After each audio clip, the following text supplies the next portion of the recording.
जय हिंद। आज उत्तल दर्पण से प्रतिबिंब का निर्माण जो है कि देखेंगे, पढ़ेंगे हम सब, ठीक है। तो ये है आपका उत्तल दर्पण। उत्तल दर्पण से प्रतिबिंब का निर्माण या प्रतिबिंब का बनाना, एक ही मतलब है, यह है, ठीक। अब इसमें जो है कंडीशन है, कंडीशन ये है कि बिंब जो है एक बार कहाँ होगा, अनंत पर होगा, और एक बार कहाँ होगा, निश्चित दूरी पर होता है, ठीक है। तो इसमें फर्स्ट है कि जब बिंब अनंत पर हो, ठीक है, तब प्रतिबिंब फोकस बिंदु पर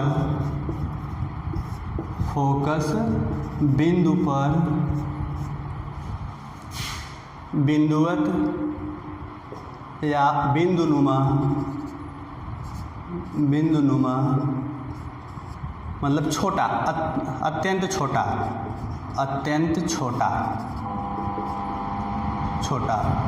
ठीक है। प्रतिबिंब फोकस बिंदु पर बिंदुनुमा यानी अत्यंत छोटा, दर्पण के पीछे सीधा व आभासी बनता है, ठीक है, आभासी बनता है। तो देख लें उसे हम सब कि जैसे मान लेते हैं ये है दर्पण है, यह है उत्तल दर्पण की बात चल रही है, यह है उत्तल दर्पण है मान लेते हैं, और उसके बाद ये उत्तल दर्पण का मुख्य अक्ष है, ठीक है। उत्तल दर्पण का क्या है, ये मुख्य अक्ष है, और बिंब जो है आपका वो किस पर होना चाहिए, अनंत पर होना चाहिए। तो यहाँ से यह ध्रुव P है, और उसके बाद यूँ हम सब कर लेते हैं कि अनंत से किरणें जो है कि आ रही है। जैसे मान लेते हैं एक तो ये है जो परावर्तन के पश्चात अपने पथ से घूम जाती है, इसका मतलब कि यह जो है वक्रता केंद्र पर जाती हुई प्रतीत होती है, ये यहाँ पर है। इसे मान लेते हैं कि यह क्या है, वक्रता केंद्र C के रूप में है। और एक और किरण जो परावर्तन के पश्चात वह क्या होती है, मुख्य अक्ष के समांतर जो है कि निकल जाती है, इस टाइप से, ठीक, यह है, ठीक है ना। तो अब इस देखो यह जो है फोकस बिंदु पर आती हुई प्रतीत होती है, यहाँ पे मान लेंगे कि यह फोकस बिंदु पर आती हुई प्रतीत होती है। तो इसका प्रतिबिंब जो प्राप्त होगा वह क्या होगा कि अब इस परावर्तित किरण को हम सब पीछे की तरफ जो है बढ़ाएंगे, तो इसका प्रतिबिंब इसी जो है बिंदु पर प्राप्त होगा।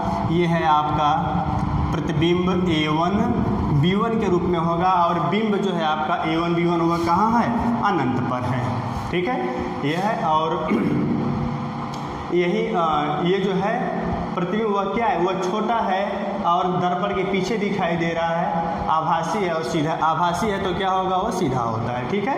यह है फर्स्ट है इसमें। और सेकेंड है इसका कि जब बिंब जो है वह अनंत और ध्रुव के बीच में हो, बिंब जो है वह क्या हो, अनंत और ध्रुव के बीच का मतलब है किसी निश्चित दूरी पर अगर हो, तब के लिए होगा कि जब बिंब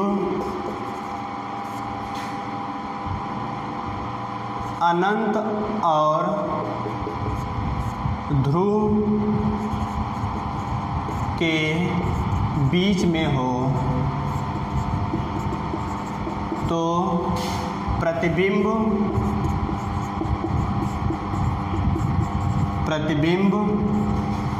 कहाँ पर प्राप्त होगा, ये तो इसका फोकस बिंदु पर है भाई, ये फोकस बिंदु F पर है, ये F पर है।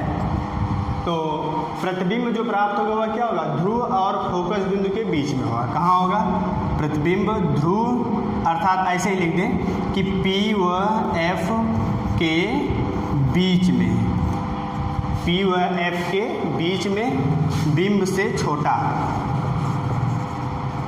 बिंब से छोटा, ठीक है, बिंब से छोटा, आभासी बिंब से छोटा, आभासी व सीधा बनता है, ठीक है। जो कहाँ होगा दर्पण के पीछे, तो देख ही रहे हम सब, यहाँ पर कर लें कि जो दर्पण के पीछे होगा, जो दर्पण के पीछे बनता है, पीछे होगा यह।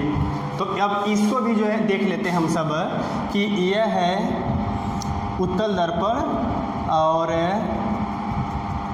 यह उत्तल दर्पण का जो है कि ध्रुव मुख्य अक्ष है और यह ध्रुव क्या है इसका P है। और ये जो है निश्चित दूरी पर का मतलब कि जैसे मान लेते हैं यहाँ कोई बिंब है, यह बिंब आ गया आपका A और B के रूप में। तो इस बिंब से चलने वाली किरणें जो होती हैं, जो मुख्य अक्ष के समांतर होती हैं, वो आपको पता है नियम वाले में कि वह परावर्तन के पश्चात फोकस बिंदु से जाती हुई प्रतीत होती हैं। तो यहाँ से ये जो है अपने फोकस बिंदु F से जाती हुई प्रतीत होती हैं परावर्तन के पश्चात, यूँ मान लेते हैं इस प्रकार हो, ठीक है।